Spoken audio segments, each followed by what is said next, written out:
So dear students, welcome again in this lecture room.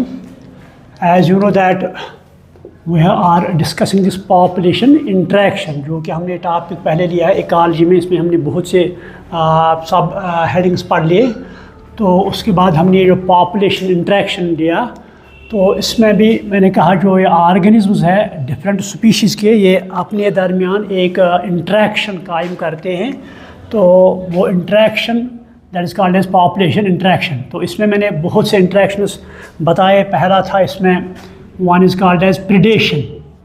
तो एक population जो interaction है या relationship that is called as predation, ये हमने डिटेल में पढ़ी है. Predation. Second is called as,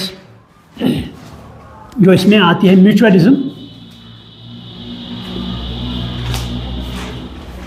mutualism. Third इसमें आती है कॉमेंसलिज्म. कॉमेंसलिज्म ये आता है इसमें.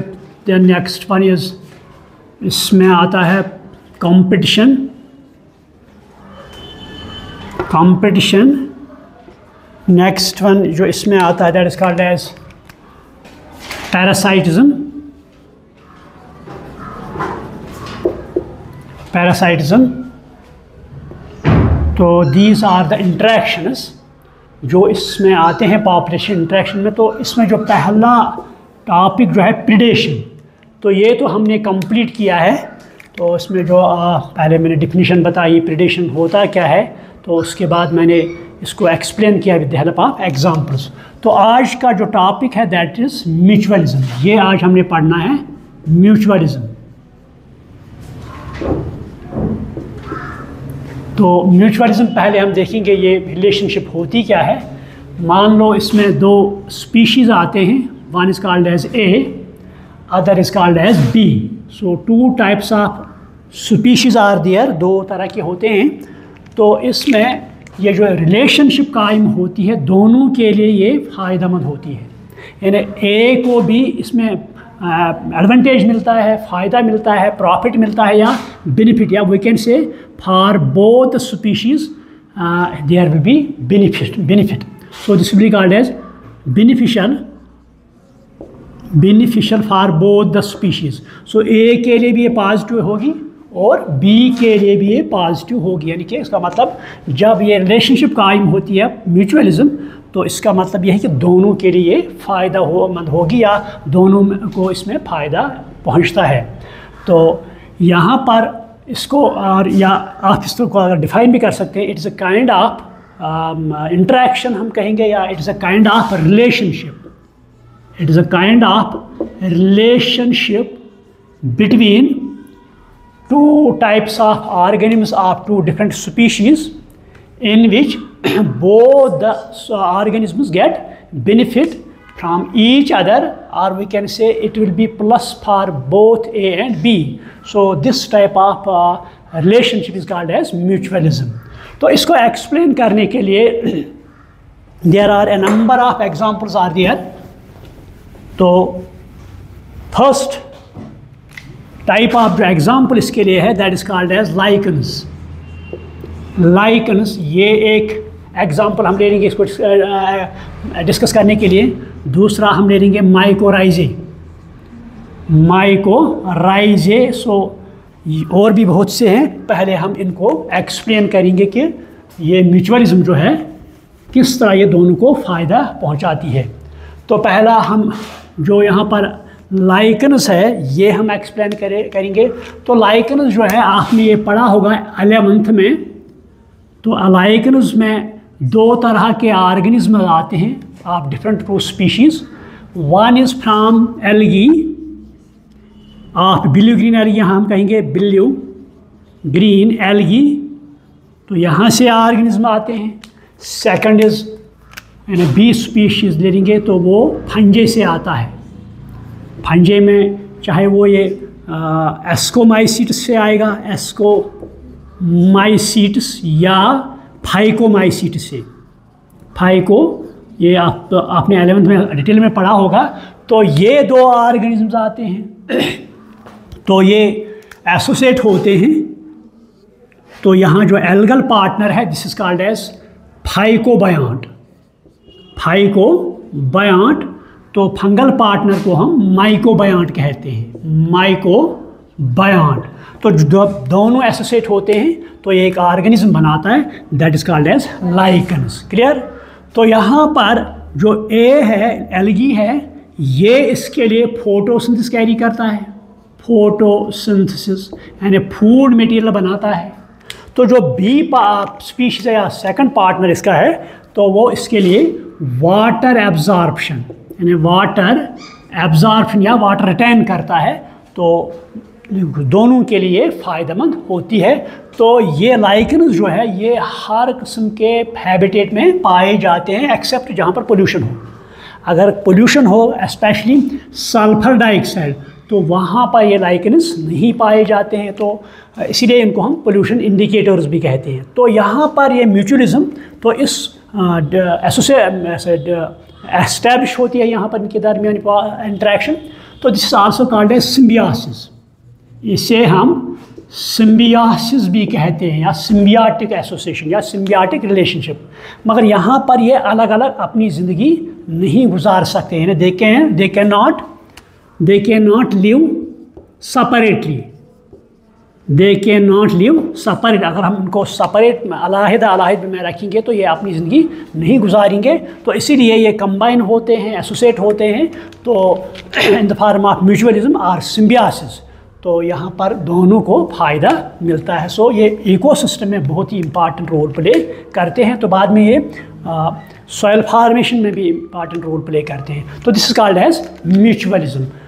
फर्स्ट एग्जांपल, सेकंड ये लाइकन्स की सेकंड एग्जांपल यहाँ पर ले लेंगे हम माइकोराइजे की। तो माइकोराइजे यहाँ पर myco means fungus, rhizae means root. तो जो higher organism for example pinus जो जिम्नोस्पर्म से बिलोंग करता है, तो ये पाइनस जो है इसको वाटर एब्जॉर्ब करने में दिक्कत होती है, परेशानी होती है। तो इसीलिए ये फंगस जो है फंगल पार्टनर इसके साथ एसोसिएशन करता है, तो ये फंगल पार्टनर इसको वाटर एब्जॉर्प्शन में रोल प्ले करता है। तो इस एसोसिएशन को हम माइकोराइजियल एसोसिएशन कहते हैं ना। It is a kind of, आप डिफिनीशन भी लिख सकते हैं, it is a kind of association और रिलेशनशिप और interaction between fungi and roots of higher plants. तो इसमें हम एग्जांपल ले लेंगे पाइनस। तो ये पाइनस जो है, मैंने कहा कि ये जो अपने हैबिटेट में होता है तो इसको वाटर एब्जॉर्प्शन करने में दिक्कत होती है, तो इस एतबार से ये फंगस के साथ एसोसिएशन करता है। तो फंगस इसको वाटर एब्जॉर्प्शन में रोल प्ले करता है। तो प्लांट जो पाइनस है ये इसको फूड मटेरियल देता है, किसको? फंगस को। तो मान लो ए हम ले लेंगे यहाँ पर पाइनस है, बी हम ले लेंगे यहाँ पर फंजे है, तो ए को भी फ़ायदा मिलता है और बी को भी फ़ायदा मिलता है। तो यहाँ पर भी ये अलग अलग नहीं रह सकते हैं, यहाँ पर भी ये जो एसोसिएट होते हैं फॉर लाइफ लॉन्ग टाइम ये इकट्ठे रहते हैं, तो अलग अलग ये नहीं रह सकते हैं। तो यहाँ भी इसको हम म्यूचुअलिज्म कहेंगे। So this is called as mycorrhizal association या माइकोराइजिंग। अनदर एग्जाम्पल इसके लिए हम ले लेंगे, तो मोस्ट इम्पॉर्टेंट एग्जाम्पल इसकी म्यूचुअलिज्म की, association between association of animals and plants. तो इसमें बहुत ही इम्पॉर्टेंट जो है जो प्लांट्स है, स्पेशली फ्लावरिंग प्लांट्स हम ले लेंगे यहाँ पर, या एंजियोस्पर्म्स, या हम ले लेंगे यहाँ पर फ्लावरिंग प्लांट्स। ऑन और एनिमल्स के दरमियान, चाहे वो इंसेक्ट हो, चाहे बर्ड्स हो या अदर टाइप्स ऑफ ऑर्गेनिज्म्स हो, तो इनके दरमियान यहाँ पर एसोसिएशन होती है,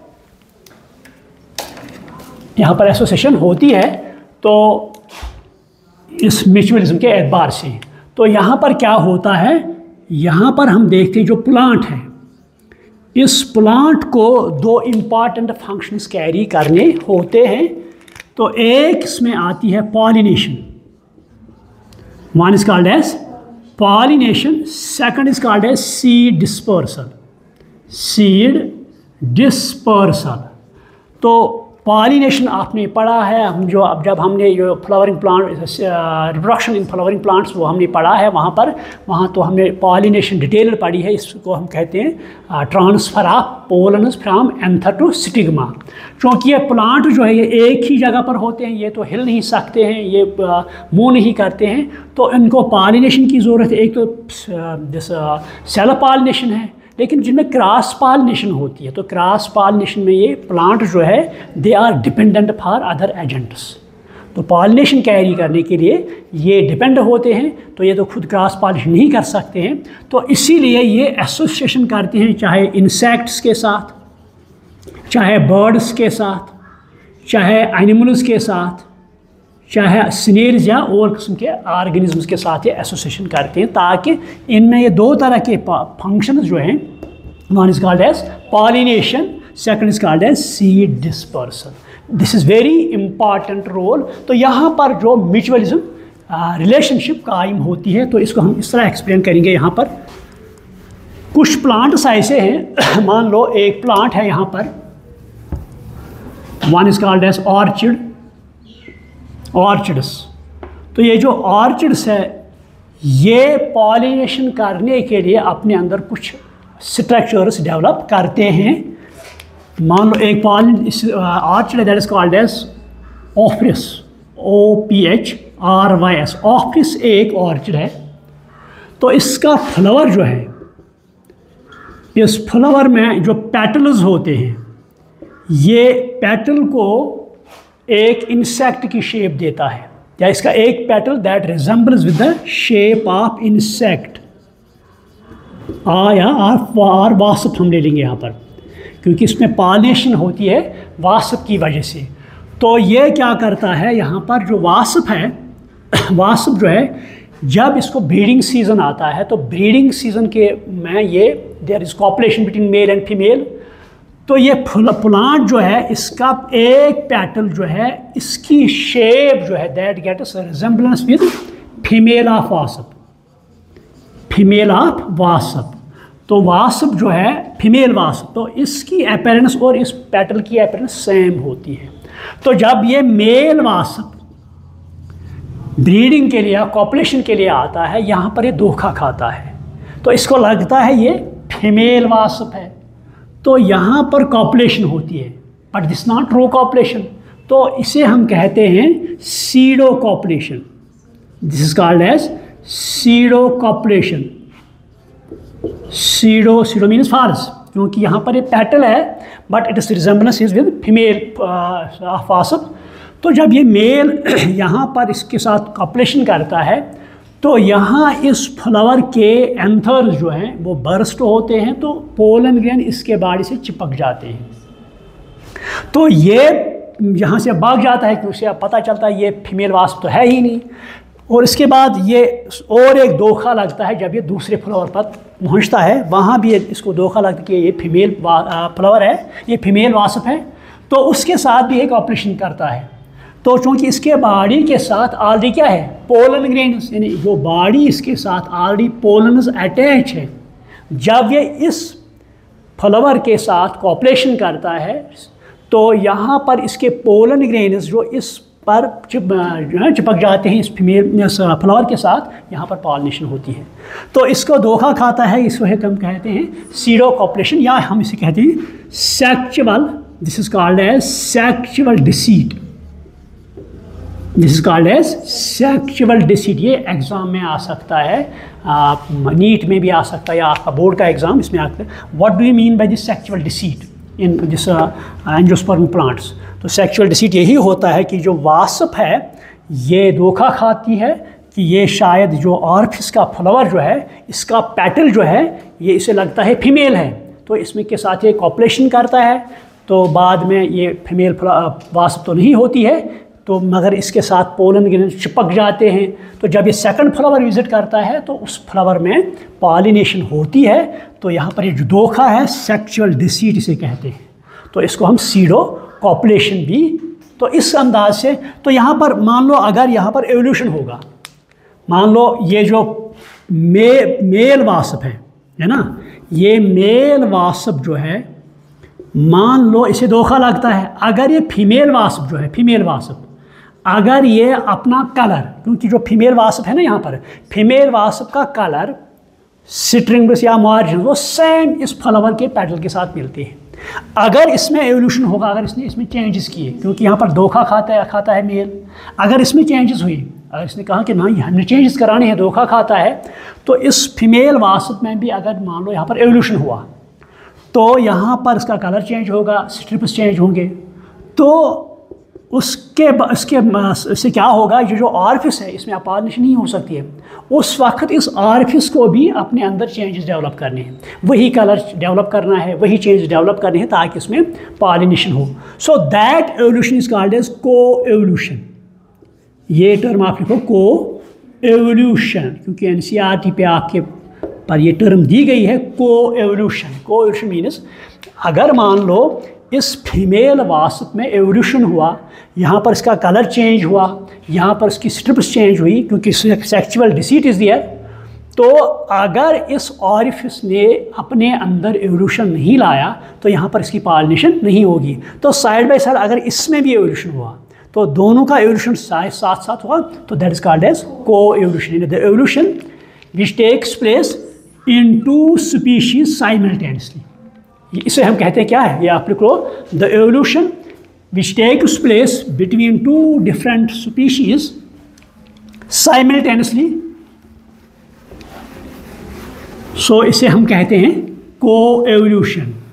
तो ये और एक एग्जाम्पल है इसकी। तो इसके साथ साथ हम देखते हैं यहाँ पर जो प्लांट्स हैं, मैंने कहा इनको दो मजबूरियाँ हैं, एक तो पॉलिनेशन है ना, पॉलिनेशन है, और एक तो सीड डिस्पर्सल है। तो जो सीड डिस्पर्सल है या पॉलिनेशन, तो ये कैरी करने के लिए ये माहिदा करता है इन इंसेक्ट्स के साथ, एनिमल्स के साथ, बर्ड्स के साथ। तो इंसेक्ट वो that is called as relationship और इंटरेक्शन। तो यहाँ पर वो थोड़ी ही ऐसे ही करेंगे इंटरेक्शन, वो से कह ठीक है हम आपकी पॉलिनेशन करेंगे, हम आपकी जो सीड डिस्पर्सल करेंगे, तो हमें क्या मिलेगा, है ना, क्योंकि हमें फ़ायदा होना चाहिए। तो ये प्लांट जो है ये इनसे कहता है कि मैं आपको दो चीज़ें दे दूँ, मैं आपको दो चीज़ें दे दूँ। One is called as nectar, one is called as nectar, second is called as fruit, third is called as pollen. मैं ये तीन चीज़ें आपको देता हूँ। यानी प्लांट जो है ये इस इंसेक्ट को कहता है, एनिमलों को कहता है, बर्ड को कहता है, अगर आप मेरे दो फंक्शंस परफॉर्म करेंगे तो इसके इज़ में मैं आपको तीन चीज़ें देता हूँ। एक तो नेक्टर है, एक तो फ्रूट है, एक तो पोलन है। क्योंकि इंसेक्ट को क्या चाहिए, फूड मटेरियल, बर्ड को क्या चाहिए, फूड मटेरियल। तो अब एग्रीमेंट होगा in the form of interaction, that interaction is called as mutualism, क्योंकि दोनों के लिए फ़ायदा होगा। तो ये नेक्टर जो है this is a nutritive substance. तो ये इंसेक्ट चूसता है या बर्ड पीता है, ये चूसता है, तो इसको फिर फूड मटेरियल मिलता है, लेकिन प्लांट को पॉलिनेशन होती है। Clear. Second is pollen grain. कुछ पोलन ग्रेन ये भी न्यूट्रिटिव होते हैं, इनमें भी न्यूट्रिटिव सब्सटेंस होते हैं। कुछ ये इस्तेमाल करते हैं, अगर हम डेवलप्ड कंट्रीज़ ले लेंगे तो वहाँ पर आजकल ये पोलन ग्रेन्स यूज़ करते हैं in the form of pollen tablet या pollen syrup, because they are nutritious. तो स्पेशली दोज एथलीट्स, जो खिलाड़ी हैं, खिलाड़ी इसका ज़्यादातर इस्तेमाल करते हैं ताकि उनकी परफॉर्मेंस अच्छी हो। तो ये जब एनिमल इसको देखता है, हाँ इसमें फूड मटेरियल है, मुझे तो फूड चाहिए, तो यहाँ पर interaction in the form of mutualism होती है। तो एक इसको एक्सप्लेन करने के लिए हमें एग्जांपल है यहाँ पर, मान लो एक कुछ प्लांट्स है, यहाँ पर प्लांट्स है, मान लो एक प्लांट है यूका प्लांट है यहाँ पर। तो यूका प्लांट जो है इसमें सेक्सुअल जो लाइफ साइकिल है कंप्लीट नहीं होगा जब तक ये इसकी पॉलिनेशन होगी, जिस पर इसमें फ्रूट नहीं बनेगा, है ना। जब फ्रूट बनेगा तो इसका लाइफ साइकिल कंप्लीट होगा। तो एक यहाँ पर इंसेक्ट है या that is called as wasp, तो एक वास्प है, इसको शेल्टर की ज़रूरत होती है ताकि ये एग्स ले करेगी, तो उसके बाद वो एग्स एडल्ट्स में कन्वर्ट होंगे। तो दोनों को प्रॉब्लम्स है, यूका को पॉलिनेशन की प्रॉब्लम है, तो वास्प को शेल्टर चाहिए, जगह चाहिए एग्स के लिए। तो ये यूका जो है इसमें क्या होता है, ये वास्प जब आती है ये इस प्लांट के फ्लावर में चली जाती है। जब वहाँ चली जाती है तो ऊपर मेल फ्लावर्स हो या मेल सेक्स ऑर्गन्स होते हैं, इनके साथ रगड़ जाती है ये, तो पोलर ऑर्गेनिज्म के साथ है ना चिपक जाते हैं। तो जब नीचे तो फीमेल पार्ट होता है तो इसके साथ चिपक जाती हैं, पॉलिनेशन होती है। तो ये नीचे जो है ये यूका के फ्लावर में एग्स ले करती है, एग्स ले करती है। तो बाद में ये एग्स हैच होते हैं, ये लार्वा बनते हैं, है ना, लार्वा बनते हैं। लार्वा तो एक स्टेज है लाइफ साइकिल का। अगर बटरफ्लाई हम ले लेंगे तो बटरफ्लाई जो पहले लार्वा होता है, इसके बाद जिस तरह हम फ्रॉग में देखते हैं, फ्रॉग एग्स ले करने के बाद वो छोटा सा लार्वा हेड और टेल होता है। तो यहाँ पर भी लार्वा बनता है, लार्वा फिर अडल्ट में बनता कन्वर्ट होता है। तो लार्वा को अब फूड की ज़रूरत है ना, इसको फूड की ज़रूरत। तो ये यूका में तब तक सीड्स बनते हैं, जब तक ये एग्स हैच होते हैं, लार्वा बनते हैं, तब तक इसमें क्या सीड्स बनते हैं। तो ये लार्वा जो है ये कुछ सीड्स कंज्यूम करते हैं और एडल्ट बन जाते हैं। तो दोनों के लिए क्या है, ये प्लस है दोनों के लिए। क्लियर, ये एक एग्जांपल है। तो यूका विदाउट दिस वास्प इसमें लाइफ साइकिल कंप्लीट नहीं होगा। तो वास्प को यूका के बगैर अपना लाइफ साइकिल कंप्लीट नहीं होगा। और एक एग्जांपल हम यहाँ ले लेंगे एक प्लांट की, that is called as fig. Fig जिसे हम इंजीर कहते हैं, फिग प्लांट अगर हम ले लेंगे, फिग जिसे बाटनी में फाइकस कहते हैं, यानी फिग एक प्लांट है that is called as ficus.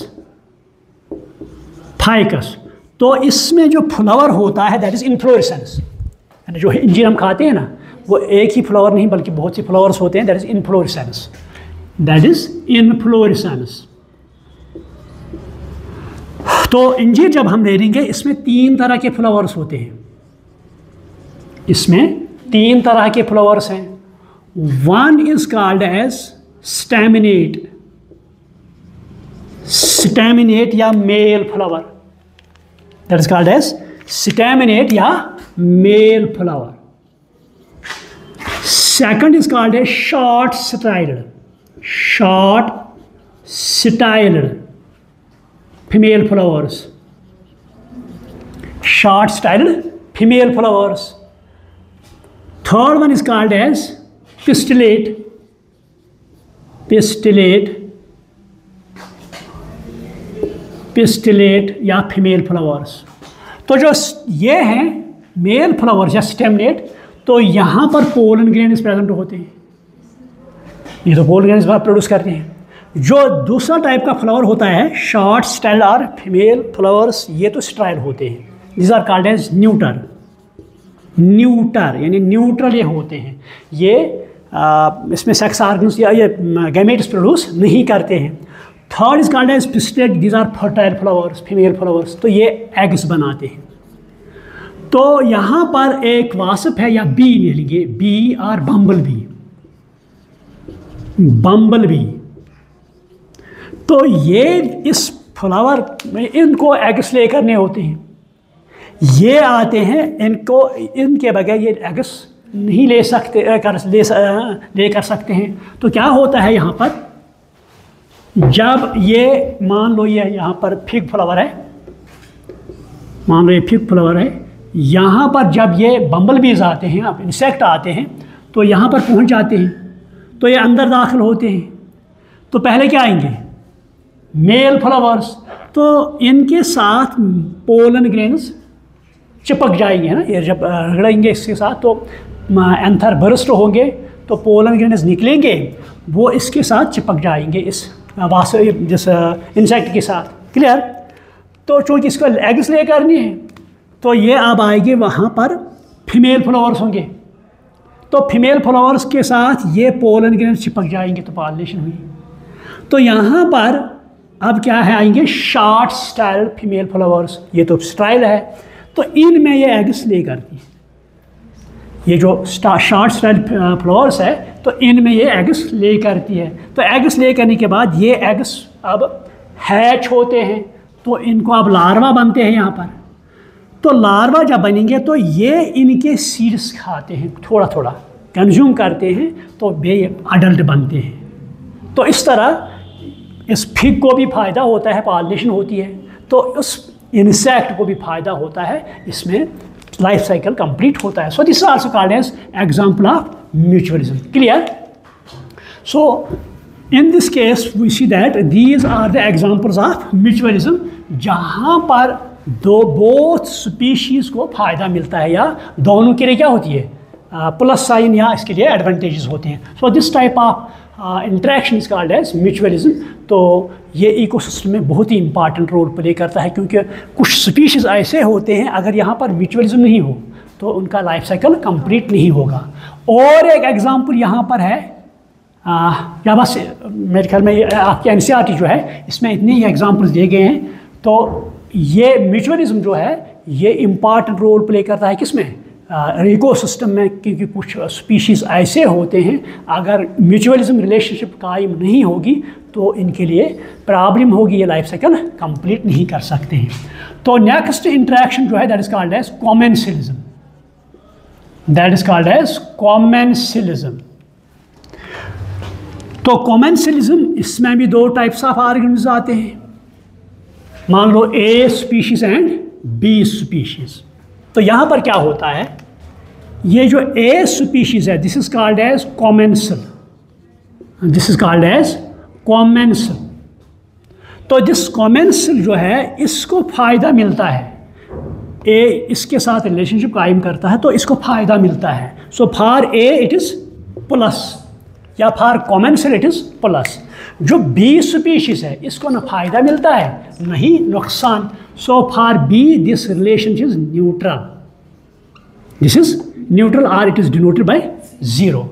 For A it is beneficial, है ना, इट इज बेनिफिशियल क्योंकि इसको फायदा मिलता है, लेकिन जो बी है ना इसे फायदा मिलता है नहीं नुकसान, तो इसे हम कहते हैं न्यूट्रल और डिनोटेड बाय 0।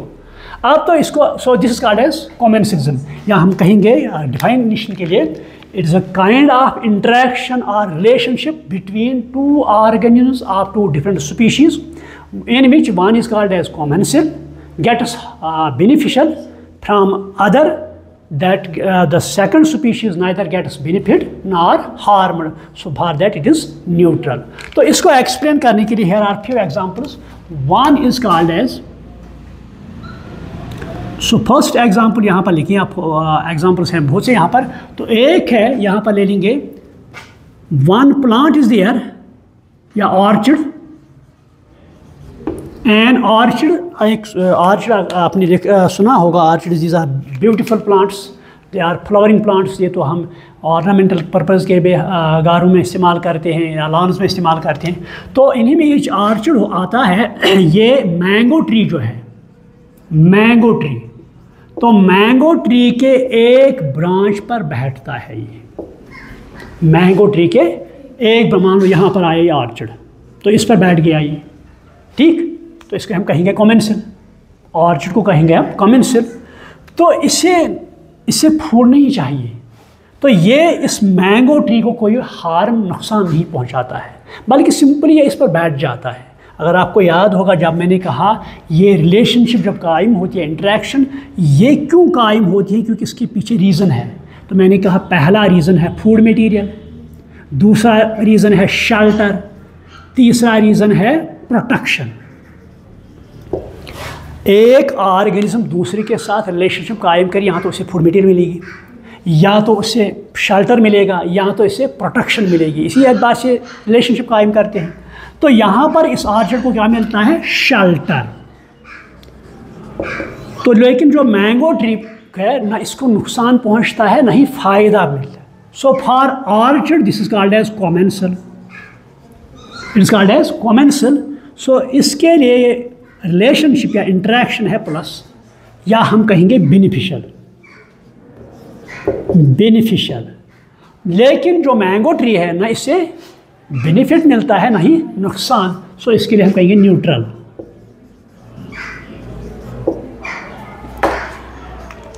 तो न्यूट्रल के लिए हम डिनोट करते हैं 0। So this a kind of commensalism relationship between orchid and mango tree. या और एक एग्जांपल ले लेंगे, एक आर्थ्रोपोड है that is called as barnacle. Barnacle, this a kind of arthropod, it is found in oceans और सी, समंदर में होता है ये आर्थ्रोपॉड। तो इस बेचारे को भी शेल्टर चाहिए। तो ये क्या करता है, ये वेल जो है ये इसके बॉडी पर चपक जाता है, बैठता है। सो ये बर्नैकल जो है, बर्नैकल इसे हम कहेंगे कॉमेंसिल,